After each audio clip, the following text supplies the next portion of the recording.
Hello everyone, this is your host, Diedrich Davis. Coming up next is a new episode of Black Nerds Matter. On this show we get real experiences, thoughts, and advice from different black professionals in the world of STEM. Stay tuned at WMNF Radio for more. Come for the science, stay for the nerds. Hello everyone, welcome to the fourth episode of Black Nerds Matter. I'm your host, Diedrich Davis, and I'm happy to announce that we're conducting interviews fully online. As you can see, I'm recording from our new high-end remote studio, my broom closet. Anyways, I'm excited to introduce our next guest, Anisa Sellers. She's an educator at the Virginia Aquarium, VSU graduate, and a TDP alumni. How you doing, Anisa? Hi, I'm doing well. Thank you so much for having me. You're doing an amazing job with this podcast. I heard it. I was like, ooh, let me come see what it's all about. No, I'm glad. I'm really glad. Having people like you is the reason we're able to do this. It's a community thing, and want to help as many people as I can get their stories out because everyone deserves to have theirs heard. So yeah, Very much so.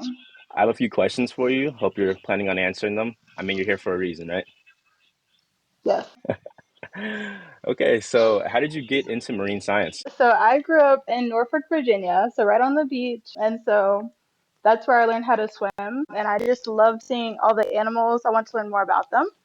And that's kind of where I found my passion for marine science. I always wanted to be a marine scientist and ride a whale. That was my ultimate dream. I'm gonna get to that whale one day. But yeah. And I also became a competitive swimmer in my early years, which also kind of made me a bit more appreciative of the water. I learned how to swim in the Chesapeake Bay. And then I was put into swimming classes as well as a swim team early on in my early years. And then continued that up until high school. And I love the water. I'm a fish. And then yeah, I just wanted to learn more about what was in the water because I would go swimming out there. I'm like, oh, there's so many critters down here that I want to just touch and see and learn more about. That's one of the main reasons. I thought I wanted to be a veterinarian because my sister's a veterinarian and she loves animals, dogs and cats, but I wanted to be outside. I don't want to be in an office all day. That's not for me. I want to explore. And I'm happy I get to do that now, somewhat. Okay, so you mentioned your sister. I mean, anyone that knows Anisa knows her family's a really big deal to her. So how's your family supported you through doing marine science? My family supported me by just being there for me. They have never in their life thought about doing marine science, so they don't really know what's going on. Even my sister to this day, she's like, I don't know what you got going on over there, but I'm proud of you and what you're doing. And I'm like, thank you. Because sometimes it's kind of hard to communicate what I do to them because they don't have that background that I do in science, at least environmental science and marine science. But I definitely do have their support. I love them and they love me. And they're happy. They want to see me succeed. They're like, oh, are you going to go diving? Are you going to go do this? Please let me know. And I always try and update them on all my adventures and all the things that I do. But yeah, it's a lot of support, which I appreciate because you don't always see that in families. So I'm very appreciative for what they do for me. Okay, and so you mentioned in Norfolk and then doing swimming and all that stuff there. Is Norfolk a predominantly black area? I wouldn't say it's predominantly black, but the community that I grew up in was predominantly black. So the family that I have, as well as my family's friends and just the support system that they have in place for me in Norfolk. They're all of color. I will say, like in school, I did see that I was primarily a minority. There are a lot of white people around. Yeah, so it's kind of hard to say because Norfolk back in the day was very segregated. So they had like the predominantly, not predominantly, but they had the black schools and then they had the white schools. So I went to Morey High School, which back in the day used to be the white school. And then some of my family members went to Booker T, which back in the day was a black school. And so you can kind of see the differences in them. But yeah, and you also see that it's very gentrified too nowadays. So a lot of the, places that I saw back in the day that were predominantly black are starting to shift over. So that's another thing that I've been kind of seeing. That's wonderful to see that. I mean, just to see you able to like your culture and be able to see that in the landscape instead of it being segregated. I'm sure that's a big deal for you and the people in your community. How was swimming when you were swimming there? Did you ever see people look like you when you were swimming at swim meets or when you were doing swimming lessons? How was that experience when you were younger? God. Let me tell you right now, I was the only one. Wow. um, for yeah, yeah. Oh God. Okay, but yeah, Yeah, so it was predominantly white. I was the only black person on the team. I realized a little later on that there was a mixed person on the team. I didn't realize they were very white passing. And you could feel the difference. You could feel the difference because I had different hair. I looked different, obviously. Different cultures, very much a culture shock. And I remember one time I was in the locker room and I heard one of the girls say the N word and they looked right at me. And I was like, what'd you Ooh, say? And I was shy back then. I was shy. ooh. I ain't, I wasn't as long. I wasn't as talkative. But I was like, what do I even do? It just made me feel alienated because I was like, I want to say something, but I feel like I can't. And it made me feel inferior being in the minority and witnessing things like that or hearing people talk about me. So that's why I'm kind of like on my road to like, being in organizations and different institutions and things where, you know, they like to appreciate diverse voices and backgrounds and really uplift us and give us the best opportunities.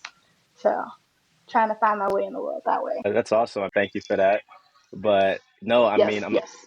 I the reason I do Black Nerds Matter and all that is just to hear these kind of stories because I feel like a lot of people aren't necessarily able to communicate that because I feel like that's a very common experience is to have those moments where you don't feel like you belong and you feel alienated from the group you're in. You're this group at home with your family, people that you're comfortable with doing similar things to you, and then you go try something new away from these people that you're normally used to.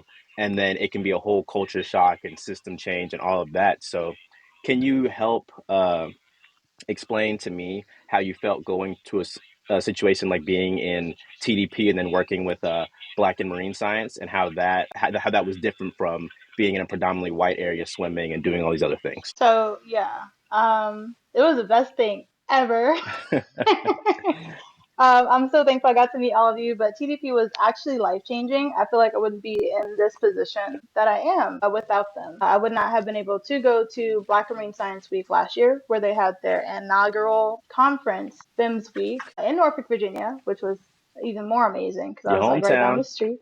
hometown. Yep, yep. I was like right here. But yeah, TDP definitely gave me a chance to do things I never thought possible, like get my scuba diving certification, get to meet other professionals of color who are successful in the field, and really just made me feel loved and supported. Not a lot of REUs and internships do that. And to connect me with amazing people like you guys. Like, I love my cohort from 2023. Y'all are kind of cool, I guess. I don't know. But yeah, and they definitely paved the way for me to, get into organizations like BIMS, Black Marine Science, and BWEEMS, so Black Women, Environmental Ecology, and Marine Science. But yeah, I definitely appreciate all that they've done. And I like that they've opened the doors to see that, oh, like, there are a lot of people of color in this field, there are a lot of minorities, you can succeed in this field. And I want to continue. And it's a small community because I feel like I keep seeing the same people over and over. What is it? At the Virginia Aquarium, we have this program that we're working alongside Hampton University with. And I get to see Dr. Davis, like Dr. Jeanette Davis, who was our keynote speaker for our conference that we did for the TDP symposium for our year, 2023. And so it's like I keep seeing these familiar faces, and it's just really cool to know that TDP kind of gave me that entryway to this amazing new support system who can kind of lead me on to my career in science versus my family who, kind of started this whole journey with me. And I think the most beautiful thing with that is having your work family and kind of meeting people that way so you have that support and that sense of togetherness with people at work. But I feel like you realize the Hmm. world is so much smaller when you're doing science, and you realize all these people that are doing the same stuff with you are like a stone's throw away. And I think that that's insane. Because I'm like, I had no idea you were even close to me. Like for example, I was working with Walter Smith in Tampa, and he was at Black and Hmm. Marine Science Week, and I had him as a guest on the show before. But that was crazy. I would have no idea that he was that close to where I was if I didn't go into these other events. So it's awesome getting those networking opportunities. Very much so. People don't really understand like how vital that is because I remember when we were applying for grad school, at least when I was trying to apply for grad school last year, I was like, I'm gonna get PhD. It's gonna be great, and it was so hard. So really relying on some of the TDP alum, are people from my cohort to really just talk to and be like, oh, this is a hard time. Are you struggling? Same. I'm also struggling. Let's struggle together and talk about it. Awesome. I want to kind of shift gears here a second. I wanted to ask you something, Mhm. and it's something I've been wondering on my own and never got the chance to actually ask you. But how did being neurodivergent affect your experience as a scientist in academic settings and even your personal, regular, everyday just dealings with people? Oh God. Anyway, anyway, so I will preface this by saying I'm not diagnosed autism, but it's highly, highly, highly suggested with my family. Because first off, my mom has a learning disability. My dad is uh, diagnosed autistic. Me and him are basically the same person, share the same symptoms, basically. Well, not symptoms, but we definitely have a lot in common. He loves to read medical books for fun, which I find amazing. I like to read just regular books for fun. And the one thing that I noticed is that I really have a passion for learning. I started kind of realizing once I hit high school that my brain worked a little differently and wanted to kind of explore why that was. Because I was like, I think I'm a little crazy. Like, I think I got something going on. And, not a lot of black people like talking about mental health and things like that. So you're like, you're just like your daddy, And I'm like, okay, I guess. Didn't really explain much, didn't really put a name to it. And I really didn't even find out my dad was like autistic and all these things till like high school. And I was like, oh, there's a name for that stuff. And I was like, okay, maybe I can work with this. So I did a lot of reading, a lot of like looking. I did like the little test online, which, you don't want to know the results, but it was kind of bad. It was like, okay, girl, you definitely on the spectrum. It's given. It's really given. And I really love to learn. So that's the one thing that I feel like it kind of assists me because I love to learn. My brain was just happy to take in all the information. I was in the gifted classes, which I like to say are like for special needs kids, their brain works on a different level that make it a little easier for them to learn. Because, yeah, that's my perspective on it, even if that's not like 100% accurate. Yeah, the one thing that was kind of hard was focus, as you can't tell. I'm very focused right now. But also get not well overstimulated. Yes, I would get extremely overstimulated and just start crying. I cried a lot. I cried a lot in school. People would literally be like, "Oh, teacher, Anissa's crying again," and I'm like, "I can't help. I really can't." Like elementary school, that's all they heard. And I also got bullied a lot because people would see me crying. I would say things, and people were like, "You're just kind of weird little black girl," and I'm like, "I don't know. It's just how I am." Ooh, not weird And little black girl. That's crazy. literally. Um, and I also would like STEM, which I didn't know that was a word for.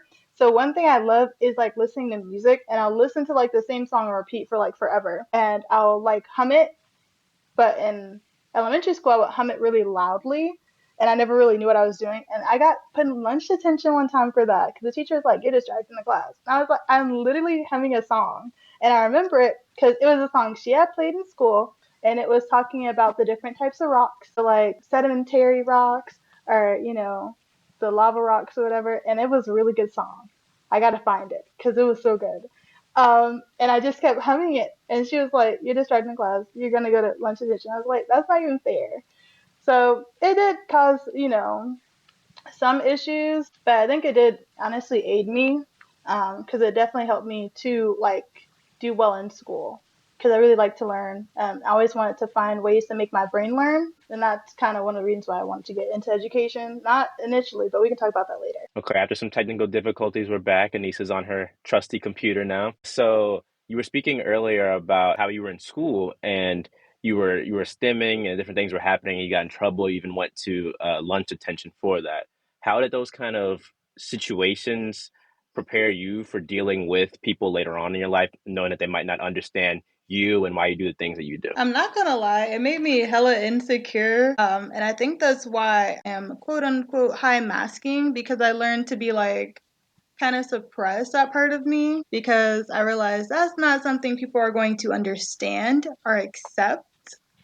So I had to figure out ways to compensate for that. And so that's something I've kind of always done. So kind of really like really thinking about my actions, things that I do, finding other ways to cope instead of like stimming.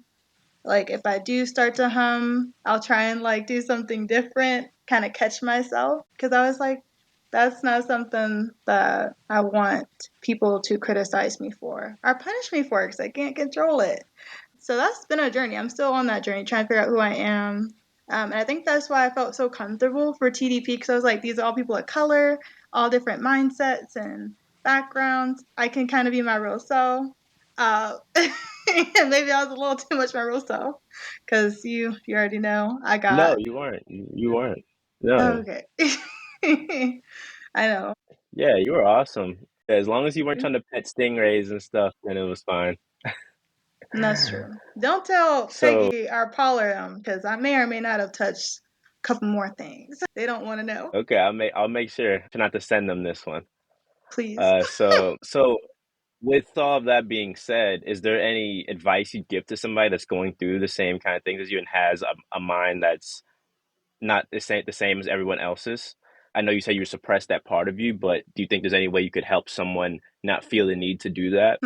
I guess my main thing would be like, don't give two shits about what anybody else thinks. Like, you have one life to live. You better live it to your fullest and just accept yourself, whatever that may look like. Whether you are, part of the LGBT community, whether you are of color and you want to be more accepting of like your culture, whether you are neurodivergent and your brain just works differently. Like, you want to make sure that you're happy and comfortable, first of all. You don't have to cater to other people.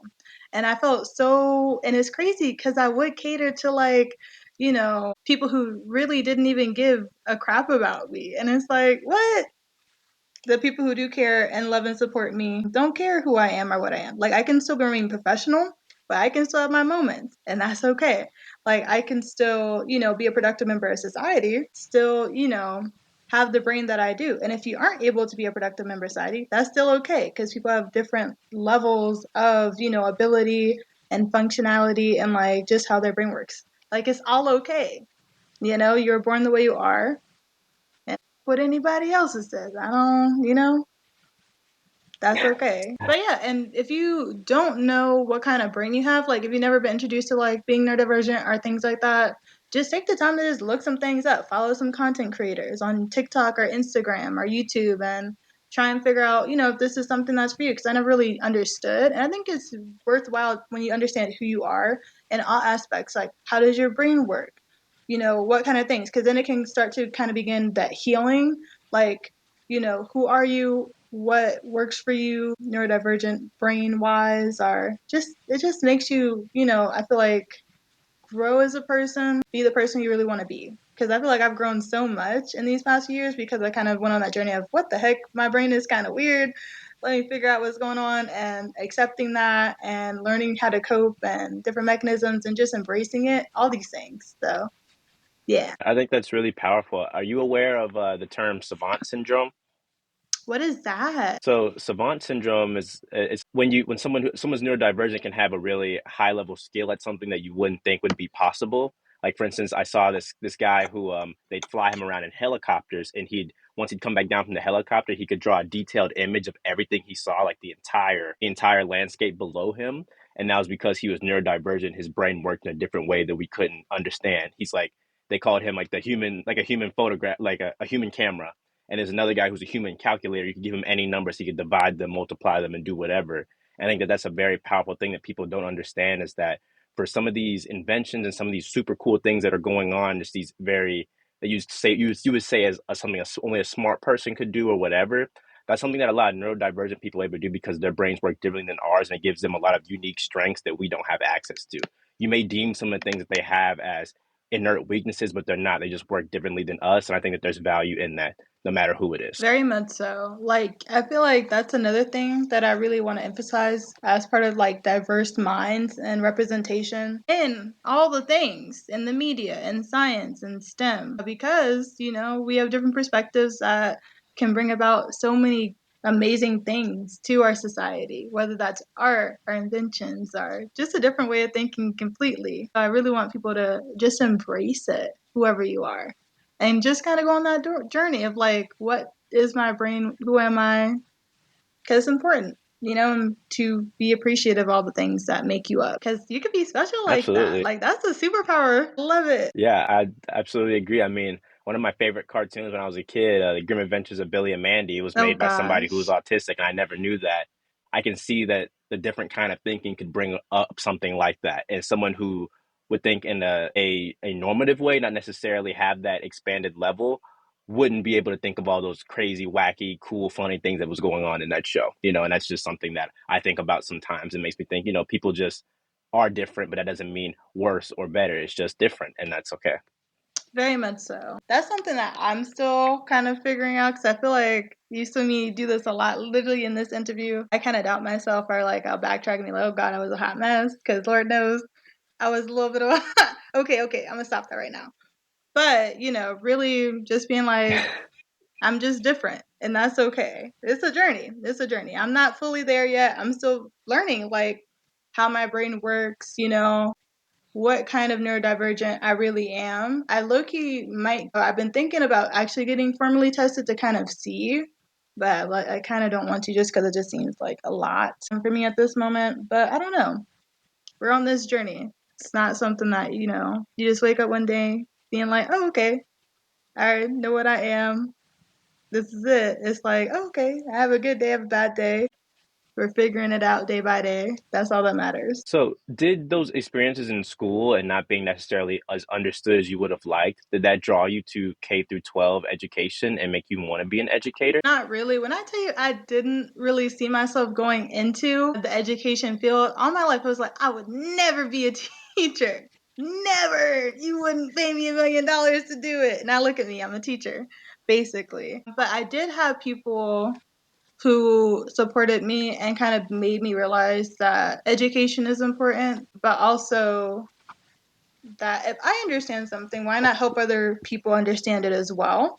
And so when I was in college, I became a chemistry tutor because I saw a lot of people were struggling in like Gen Chem 1. And I'm like, this is kind of an easy class. I don't know why y'all are struggling so hard. But, they didn't have a teacher like I did in high school who cared about chemistry and really made sure that her students understood what that was. And so that's kind of where that education aspect came in because I was a tutor and I was like teaching people like as a job for all 4 years of college. So I taught like chemistry, biology, all kinds of things. And I truly, truly enjoyed it. Like that was my absolute favorite thing of all. And I didn't really see myself becoming an educator. I still wanted to like, go into a PhD program and do research and all these things, and it just didn't work out. And so I took a job at the aquarium thinking, okay, this will be kind of cute, till I get my PhD program. And now they kind of stuck with me forever. I ain't going nowhere. So, and I like it. I really enjoy seeing the beauty of young kids take in that information, or even adults too. I really actually appreciate an adult's curiosity a lot more than a child. A child, is going to be curious. They're going to ask you questions. They're going to ask why. They're going to want to figure it out because they genuinely don't know. But an adult who is conditioned to think, oh, I know everything because I'm an adult, when they have that curiosity, it's like a beautiful thing because they're embracing that childlike person inside of them. And that's something I've come to realize. And this is something I've talked to with other educators as well, is that once you become a parent, everything becomes about the child. And so you don't really get to have that, exploration or that curiosity. It's like, oh, what does the child want? It's the child's curiosity. So I always like to embrace the adult too. Because, like, if their child doesn't care that I have a whole, crocodile skull, the parent, oh, ask me, like, what do you think this is? Why do you think this is? Like, come on, communicate with me. And they have such a beautiful experience with that. And one of my favorite things that I love to do too is I'll bring out like a coral and I'll bring out, like a sea sponge. And people are like, okay, that's coral, that's a sea sponge. I'm like, okay, are they animals or plants? And people are like, duh, they're animals. Everyone gets taught that they're animals. But then I'm like, why is it an animal? And then people are really curious because they're like, oh my Mm. God, I have actually no idea why a coral is an animal or why a sea sponge or something that looks like a sea sponge or whatever is an animal. And so really letting them have that moment to really be like, oh my God, this is something new. I can embrace it. I can, be curious about it, regardless of what it is. Even if it is, oh, this is for kids or whatever. I don't care about any of that. So, because I always had that curiosity, and I feel like people didn't let me really embrace that, even in my adult age. I think you've also seen this too. Like, I explore the world with my hands. I like touching stuff. I like seeing what it is. I like finding out what things are. I didn't always get the best reaction to that because people are like, why are you out here touching frogs? Why are you out here picking up lizards? Like, you're kind of weird for that. Why is that a toad on your hand? And I'm like, okay, maybe I should stop doing that, because people are looking at me like it's crazy, but I'm just curious, and that's okay. So I really love, love, love embracing that. I love it. I guess because he was a part of me. that curiosity, letting, like, seeing that, kind of shown in other adults, like, oh, that connection. Like, I'm curious, you're curious. I'm happy to allow you that moment to express it in a safe place where it's not like, oh, you're an adult, you should know this, or you're an adult, why are you, looking at rocks and touching animals and stuff? That's for kids. It's like, no, that's not how that works at all. I don't care if you're, 25 or 96. We're going to get that curiosity in you. So we're gonna touch some rocks, huh? Yeah, we're going to go touch some rocks. We're going to go find a critter. I'm going to go pick up a spider. We're going to touch it, name him Billy. There we go. Love it. Billy and Mandy. Yeah, Literally. so what constitutes a good teacher for you? I'm sure you've been around a lot of different educators and you're doing the education thing yourself. What Mm-hmm. would you say makes somebody successful at connecting to someone else and getting them to learn that stuff, but not only learn it, but retain it as well? The one thing that I think makes a good educator is meeting people where they are. Because at the aquarium, we get all kinds of people of different backgrounds, people of color, people who are neurodivergent, people who've never been to the ocean, doesn't know a thing about fish, hasn't even seen a fish in person. So I always try and meet them where they are. Keep things general but personalized. So, for example, like, let's say we get a large group of, kids maybe not from the best part of the city, because Norfolk, you have some more developed areas, some less developed areas. Some schools have a lot more resources than others. So let's say we get a lot of, kids one day who are, of color, they're a little rowdy. A lot of people will look at them and be like, oh, you're misbehaving. Stop running around. Stop doing this. Stop doing that. And I'm like, no, like, of course, don't run because you don't want to get hurt, but they're excited. So let's shift that excitement somewhere else. So I try not to immediately look at them and be like, oh, that's bad. Like, I don't want to, try and teach them. I want to criticize them and all this stuff. It's like, okay, well, how can we manage that excitement into a way that's going to be productive for the both of us? They get to learn something, and I don't have a whole bunch of kids wreck and tear like havoc everywhere because they're too excited. So really being like, oh, come here. I have this thing. Do you want to guess what it is? Do you want to touch? Like, let's go see. I love the art of distraction. That's my favorite thing. So if I see kids are out, everywhere, going, I try and bring them back in. Let's pay attention to Miss Anisa. Let's look at this biofact. We're gonna touch it. Do you know anything about it? Oh no, let me tell you some more about it since you guys don't know. Do you want to guess what this is? Do you want to guess what that is? And I really like to emphasize the textiles. Like, I love when people can actually hold something or touch something because that retains their attention in a whole nother way. Or let's say we get some kids who are neurodivergent.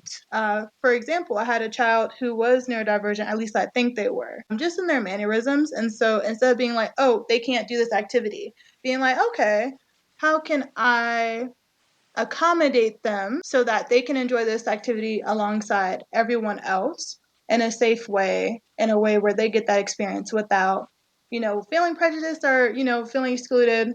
But also, because a lot of times there are animals interacted with too. So we have touch pools at the aquarium that the animals are safe, I'm safe, they're safe, all the things.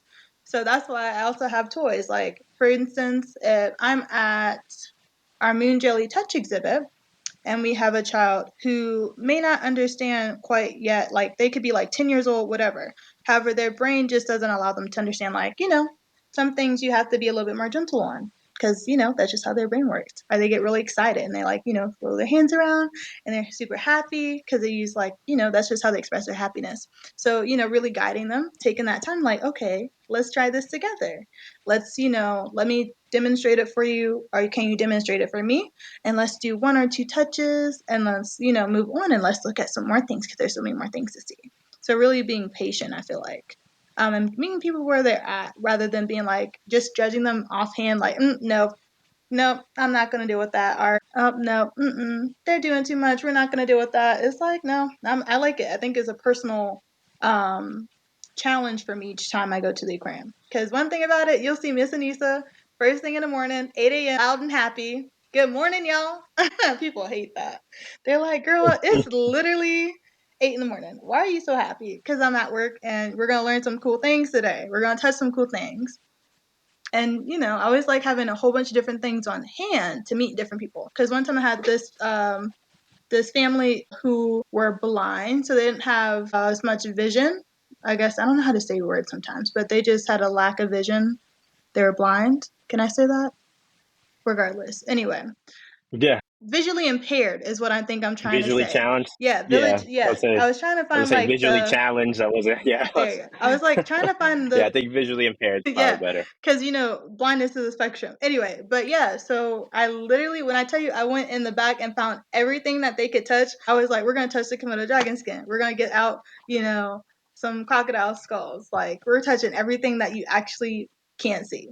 Like I don't even care. I don't care how big it is. People are like, Anissa, why are you walking around with like 2 million things and they all look like they weigh 50 pounds? Well, none of your business, but we got some things that I want these guests to really, touch and explore because I want them to have the same um, amount of joy out of this visit to the aquarium as any other guest, despite whatever, disability that they may have. Awesome. I mean, I'm sure you can put yourself in their shoes and be extra patient with people because you know what it's like to feel when people aren't being especially patient with you and your needs. Very much so. I definitely feel that way. And I feel like a lot of people will judge me too beforehand, like throughout my life, not at the aquarium. And so I want when people to come to the aquarium that, they're getting treated the same as anyone else, despite where they at. And to have that understanding, be open minded, not just immediately assume because you don't know someone's life, you don't know what kind of day they've had, so really just being there because you could be making someone's day.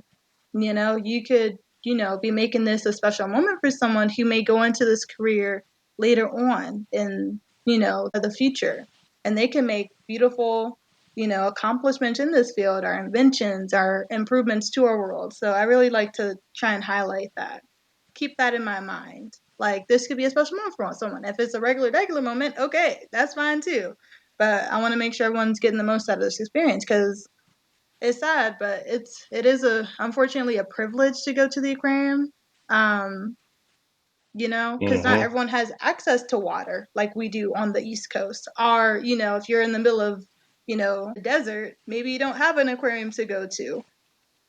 You might have a zoo, but, I always like try and make it the most when people do come. Yeah, I like to call that a SeaWorld moment because for me, when I got into marine science, was because I went to SeaWorld with my parents in Mm. San Antonio when I was a kid and saw a hammerhead shark. Yeah, it was the coolest thing ever. Like I have hammerhead shark tattoos now, and that's what I like call it a SeaWorld moment for that. Is like you have to get that moment that makes you realize, wow, this is really cool. This is what I want to do. And my main thing I'm doing as a science communicator and as a scientist is try to help people get to have their SeaWorld moment and have that ability to do that because I know not everyone has the privilege to do the things that I've done, but I want to make spaces available and things for people, whether that's programs in the future or whatever, to where everyone can have that moment and be like, okay, this is something for me, or okay, I don't really like fish and being in the water all the time, but I want people to have that ability because I just think of there's probably been so many people who didn't know that they could go fishing for a living and swim with sharks and stuff to get paid Mm-hmm. like the way we do, and they end up doing something that wasn't beneficial and could be doing illegal activity or something that doesn't fulfill them when they had no idea that TDP and working at the aquarium and all these other things that we've done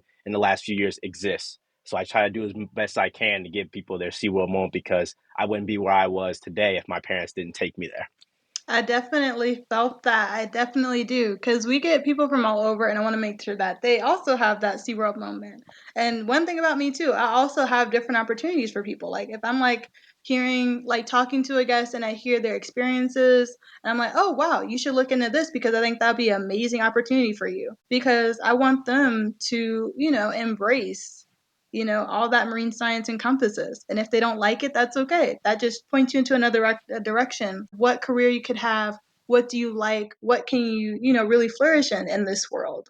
So, I definitely want to make sure that people have all the opportunities that they can. And I love that. I love that. I'm going to start calling it my SeaWorld. Okay, maybe not my SeaWorld moment because that's your SeaWorld moment, but maybe like my Chesapeake Bay swimming moment. Hey, Gotta you can find call it a SeaWorld moment. We can put that on a shirt. We can put that on a shirt. put on the SeaWorld shirt. moment. There we go. We got it. I got my branding partner right here. Let's There it do it. is. Period. Get that coin.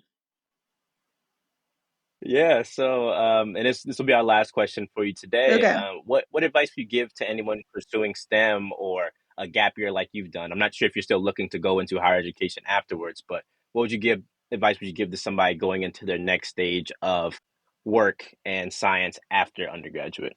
So, what advice would I give them to their next step into undergrad or like into the world? I would say trust your gut. You know, whatever you feel like you want to do in the world, try and do it. And if it doesn't work out, that's okay. But definitely be like, if you want to be like president, go for it. Like, get you the internships, get you the opportunities, and become president one day. You know, I feel like you shouldn't limit yourself. Like, sky's the limit. Who tells you you can? Like, who, like, they can tell you you can't do it, but you can. You know, there's so many different opportunities in this world. You can go literally anywhere. You know, as for a gap year, take a gap year. I feel like I'm gonna keep advocating for it because I never would have discovered my love for education this much um, if I had not taken this job at the aquarium and really just settled down. And also, taking time after undergrad or even before undergrad allows you that time to get experience, real world experience, how to pay bills, because that's really real in this economy, how to, you know, manage relationships, so friendships, you know, things like that as you grow, how to handle various, like, different, you know, conflicts or different situations that life just puts you in. And more importantly, what do you like? What makes you happy? What is a career that you want to go into? Like, you can take, you know, all the internships and stuff undergrad, that's okay, but really taking that time to explore who you are as a person makes all the more difference. And really taking that time to get that real world experience will, I feel like, help you so much more. And I get people's paths are different, so it's not bad if you go straight into PhD program or MS, or if you go straight into undergrad after high school. But really, you know, make sure that you have time to relax, to really explore the world. I know a lot of people joke and say that they go straight into grad school to run away from like adult responsibilities and like kind of get that same feel of school. But if you aren't able to right away, because grad school can be very difficult, definitely, you know, take that time to really figure out how life is, because life is a lot and it's always changing. So, really having a good sense of how to manage life and time and money. And then if you're looking to go into STEM, definitely look out for different resources. Like if you're in high school right now, keep in contact with your professors or your teachers. Same with undergrad students. Make sure you keep those connections with your teachers because they've already been through it. They're in a place where they can give you opportunities, write recommendation letters, recommend things. And if you do programs like, you know, the diversity project or internships, stay in touch with your peers because they're going to be in that same place as you. Hell, even start reaching out to people. If someone were to email me talking about, oh, I saw you on this podcast, or oh, I see you, you know, at the Virginia Aquarium, because I give my email out a lot. I'm like, oh, email me, let me send you these resources. Make sure you do that, you know? Because, you know, you never know who's going to respond one day and be like, oh, that's really cool. Thank you for reaching out. I never get this before, but here are some opportunities since you decided to reach out. You know, let me help you out. I don't think people should, you know, try and gatekeep things. I know I'd try not to. If they do, that's their prerogative. Okay, try another, try another. I promise that hopefully isn't the majority. But yeah, definitely live life for you. Do whatever you feel comfortable with. If you feel like that's the next step, just going straight into grad school, go straight into grad school. Do you feel like taking a gap year? If the gap year chooses you, that's also okay. But, you know, make sure that you're happy, you know, regardless of what you're doing. That's the main thing. Whatever you're doing, whether you're working at JCPenney, whether, you know, you're working with kids, working as an educator, doing a podcast, make sure you're happy. Yeah, podcasts. Yes, go to the We podcast. like those. Yeah, yeah. Yeah, thank you. Thank you so much, Anisa. I'm really glad you were our first remote interview. I mean, you're making Black Nerds Matter. People like you let us do this, and I'm just happy, so happy you're here. Make sure you guys check us out at Black Nerds Matter, all one word on Instagram. Check out our merch, see video clips from each show, even this very episode, and fill out our form to do an interview. Anisa filled out the form, and look where she Look at is. me. She's in an interview. So yeah, guys, someone has to tell your story, so why not you? Thank you all for listening. This was a great interview. Have a good day, Anisa. Thank you. Bye. Thank you all for tuning into another episode of Black Nerds Matter. None of this is possible without you, our listeners. A special thank goes out to our music team. On guitar is Graham Hempstead, who can be found with his name on any of your favorite streaming platforms, and our sound engineer Brian, who can be found on TikTok at brian.tyler.music. Thanks everyone for listening.